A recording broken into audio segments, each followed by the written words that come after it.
নষ্ট হয়ে গেছে।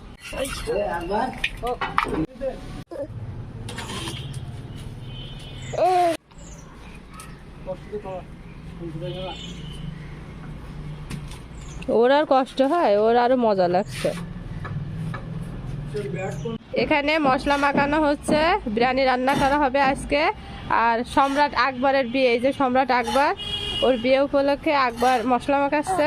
এটা কিসের ডাল? মুসুরির ডাল? বিয়ে বাড়ির লোকদের মুসুরির ডাল খাওয়াবে একবার। এই ডাল সর্বপ্রথম তোর বউরে দিবি, ঠিক আছে? পুকুর তো জলে নামিয়েছি, সেরকম অবস্থা হয়ে গেছে। এই পুকুর পূজা তাড়াতাড়ি।